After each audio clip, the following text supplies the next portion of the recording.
Note, the following episode and the series in general will cover crucial plot details and events in Blazblue, but will not be afraid to tell what happens in the games and spoilers if necessary. So, unless you intentionally want an idea of what's in store or need a better grasp on certain concepts, then I would not recommend watching the series as of now. Also, as a note for certain people out there and due to certain comments, I appreciate the fact of you trying to lay out every single detail in the world of Blazblue and what I miss out on. In some cases, it's helpful if I just so happen to miss out on some factor or detail.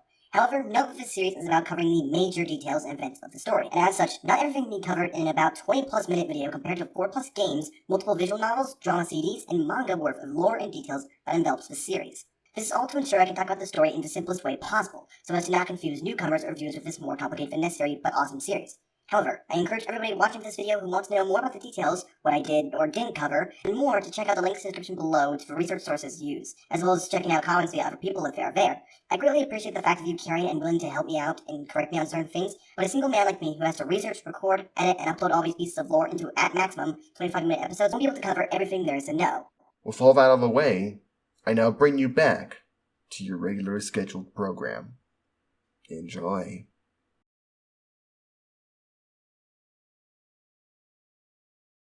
The consequences of war are grave, and sometimes those who fight the dearest pay the hardest.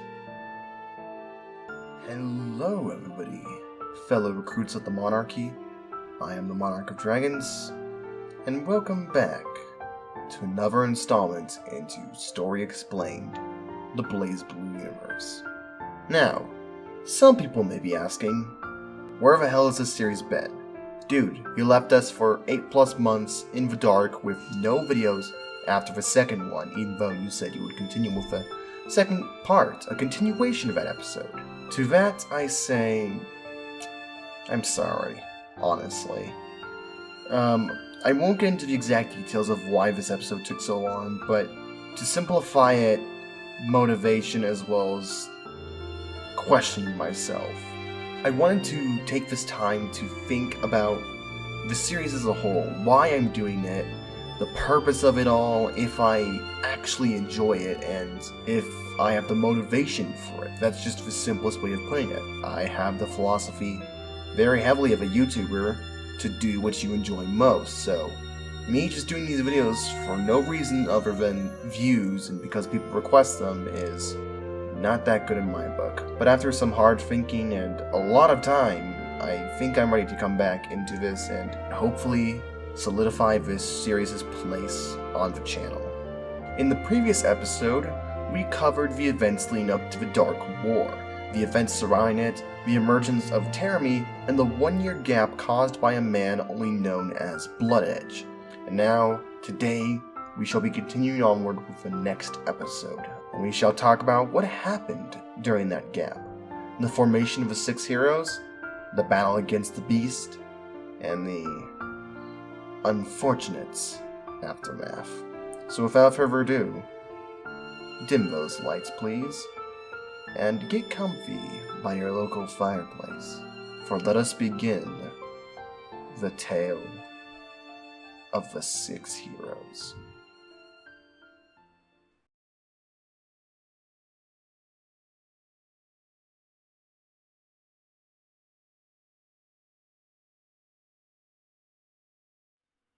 The world is on the verge of collapse. A monster by the name of the Black Beast has been tormenting the world for over 6 years now, and it seems like nothing could stop it. At least, that's what 9 used to think. For when a man by the name of Bloodedge and his self-sacrifice to stop the beast proved contrary to that idea, showing her hope for the world and knowledge of how to defeat the beast. Gather the 6 heroes. If she was to defeat the beast and ensure mankind's survival, she would need to gather 6 warriors powerful enough to complete the task. So in order to do just that, she calls a meeting between many people in order to recruit them for the inevitable battle. Right off the bat, quite a few are added to the ranks. First and foremost is, of course, the witch herself, 9. With her unbound knowledge on sorcery and art very few know of or can even use, she will be able to fight the beast on a level others cannot. Then she enlists the help of Mitsuyoshi and the butler of Clavis Alucard, Valkenhayn R. Helsing. Two very powerful fighters, each in their own respective rights, who will be invaluable in hurting the beast. But knowing that she would need every bit of power and knowledge she could get, Nine makes a decision that some may call insane. The destination? Castle Alucard. And what is the goal exactly? Recruiting Terramite to battle with permission from Clavis and Valkenhayn. Actually, no. Recruit is too kind of a word to use in this scenario. For Nine, knowing that she cannot trust Terramite, decides to literally put a mind control spell on him. Even if he didn't want to fight against the beast, he will be forced to by Nine, and cooperate with those he hates most. People who he would just rather kill right then and there. Cruel twist of fate, I swear. Afterwards was the warrior known as Hakumen, a mysterious figure who wields the all-powerful Susanoo unit. You know, that thing from a few episodes ago, capable of cutting time itself? You know, that thing. Yeah, that's him.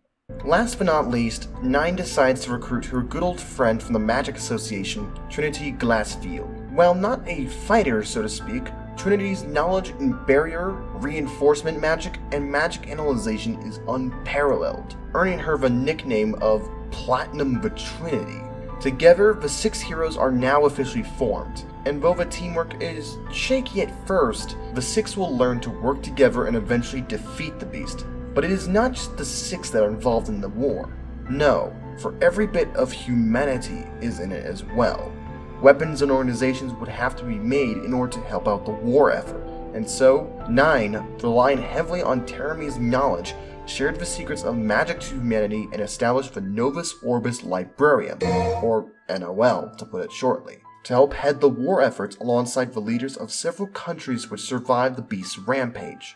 There is, however, a slight problem with all this.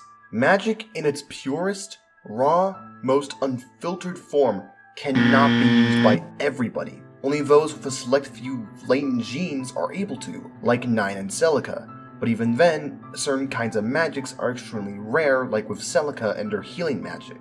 So, to solve this issue, Nine combines the fields of both technology and sorcery together in the form of what would be known as Ars Magus. Channeled through grimoires, humanity was able to fight against the Black Beast alongside the Six, and were able to stand a chance. But again, a chance isn't enough to defeat the beast, and so Nine smelts together 9 weapons known as the Nox Nictoris, weapons to be used by the heroes and humanity to directly fight against it. Channeling Seifer, the weapons are made for the specific purpose of slaying the Black Beast, though each of them have their own specific quirks to them. Specifically, there are 3 that need to be mentioned for this episode. First is the machine god Nirvana, a feminine doll made by Nine to specifically protect Celica. Magically tuned to its owner, and with claws capable of affecting Ars Magus and able to teleport certain distances, it was the perfect guardian for Celica, both in terms of offense and defense. Then there is the Ice Sword, Yukianasa, which isn't actually the blade you see there. No, it's actually just the sheath. Yeah. It may seem like a useless weapon to carry into battle, as it's just a sheath, I know, but by using the Seifer in the air, the weapon can create a blade of ice with the strength of steel and manipulate water. The weapon itself is given to 7 of the 10 sages, an expert in water magic and swordsmanship. But those 2 are not what we're here to talk about. No, we are here for the real star of the show. The Highlander Takemika Zochi. Developed by 7 and 8, this black and red humanoid giant was discovered from the remnants of an ancient, unknown war, and was repurposed as the first Nox Nictoris from which all others came from via its core. Armed with a laser cannon capable of decimating an entire city, its firepower is unrivaled throughout the entire Dark War, save for the beast itself, allowing it to be an ace in the hole for the heroes and humanity. With this weapon, they could win the war. But it all came with a gigantic problem. 7 and 8 plan to use 9's sister Celica as a battery for it, as in order for the giant to even activate in fire, it would need to use her life force and inherent ability to suppress Seifer at the cost of her own well-being. And so, perhaps in a decision of selfishness, sisterly love, or both, 9 commanded that this weapon, one that could be used to turn the tides, be scrapped entirely, all for the safety of her younger sister. In a war of sacrifice and death, would you be so willing to gain upper hand against an unstoppable force than to sacrifice family? For 9, she already made the decision before against her father, and would do so again with her colleagues. Yet despite the order 9 made, 7 and 8 continued to work on the giant without her consent, with the help of another certain individual. Then, on December 31st, 2107, the Black Beast reawakens at long last, and humanity fired back. Ars Magus is deployed for the first time ever on the field, and a strike by Takemi Kazuchi proves successful. However, due to her hesitancy to do whatever it takes, 9 is stripped of her command over the war effort, and instead, the NOL gains control of it along with the management of grimoires. Without 9's control of the war efforts, 7 and 8 are able to finish the giant, and rather than going after Celica for the core again and risk 9's wrath, the two decide to lure thousands of souls into a magical city of Ishana, wherein which the souls devoured by the giant would then be used as a substitute fuel, allowing it to function without the need of Celica. Following this strategy, the beast returns at the end of 2107, and by separating a piece of itself onto the giant when it is called to teleport back to Ishana, the beast is able to discover the previously hidden city, and heads straight for it. 9 is forced to deactivate the giant by breaking its core into several pieces to complete the 7 remaining Nox Nictoris, forcing the rest of the 6 heroes and the Ars Magus army to distract the beast and buy 9 the time she needs. Many lives are lost that night, including but not limited to the likes of Ayame Yayoi, who uses the anti-observe weapon, the Izuyoi, against the beast, allowing the army to flee, but at the cost of her own life. Luckily, the 9 Nox Nictorises are completed and distributed, giving the army one last shot to defeat the beast once and for all. The 6 heroes launch their final attack onto the beast, using the new Nox Nictorises at their disposal to gain the upper hand. Finally, after a long and arduous battle, the Black Beast is defeated, with the coup de grace courtesy of Hakumen, who stabs the remaining shell of the creature, bringing about an end to the Dark War.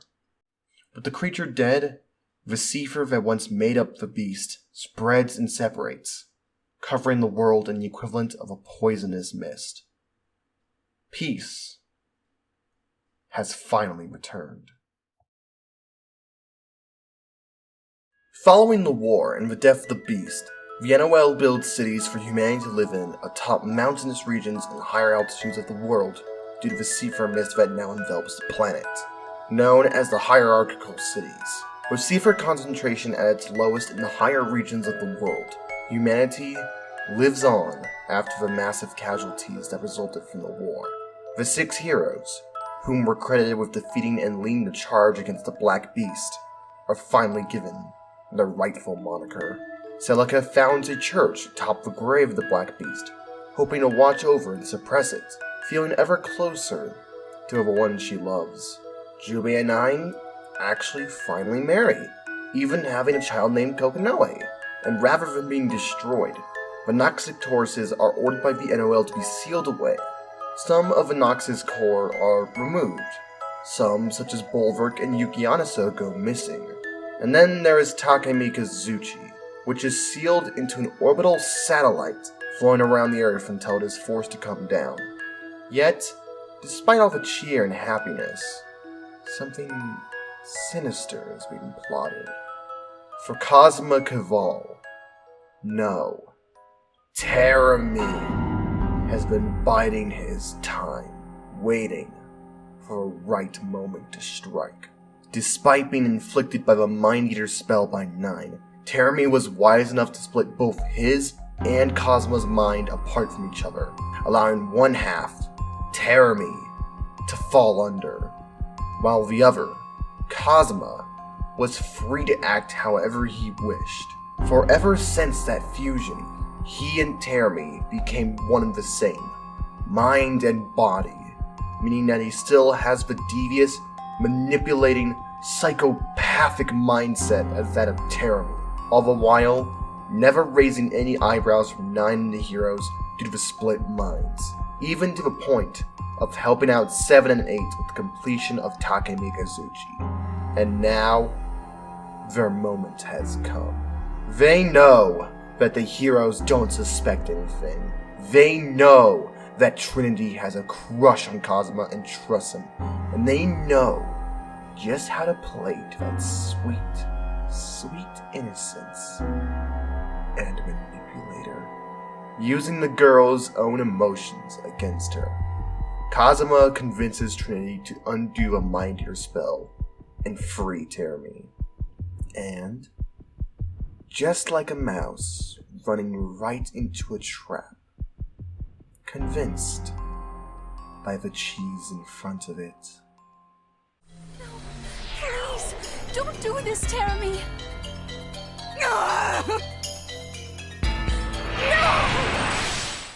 In one fell swoop, Teremi just killed 2 of the 6 heroes. And with Valkenhayn on leave, watching over the currently sleeping Rachel, he just needed to kill Jubei and Hakume, and the 6 heroes would be no more. Finding the 2 eventually, the 3 engage in combat. Despite the numbers advantage, Teremi's conniving intellect and frightening speed and aggression are easily more than enough to keep the seasoned warriors on their toes. The 2 need to come up with something, and fast if they ever want to defeat Teremi. And so, Jubei comes up with a plan. Shortly before the final battle against the Beast, Jubei was given his brother Tomonori's eye by Rachel Alucard, knowing that the eye retained Tomonori's last few memories of seeing Teremi's true form, and telling Jubei to use it in the case if Teremi ever betrayed the team. By using Tomonori's eye, Teremi's true form would become materialized, allowing him to be killed and weakened. But due to the state both were in, the next best thing was to throw Teremi into the cauldron and seal him away. With little time left, Jubei activates his brother's eye, and Hakume, willing to take the surefire way of knowing if they succeeded, rams into Teremi and throws himself and the spirit into the boundary. The gates close, and before the world knew it, only 2 of the original 6 heroes were left alive. Suffering from severe depression, Jubei knew he couldn't take care of his only child, and so left his daughter Kokonoe in the care of the NOL, hoping that she would be safe from any potential danger that may follow after. The warriors soon departed, traveling the globe in an attempt to find the remaining Nox Victoris and destroy them, all to fulfill the wish of his late wife, and hopefully ensure the world becomes a safer place. And that, my friends, is the legend of the 6 heroes.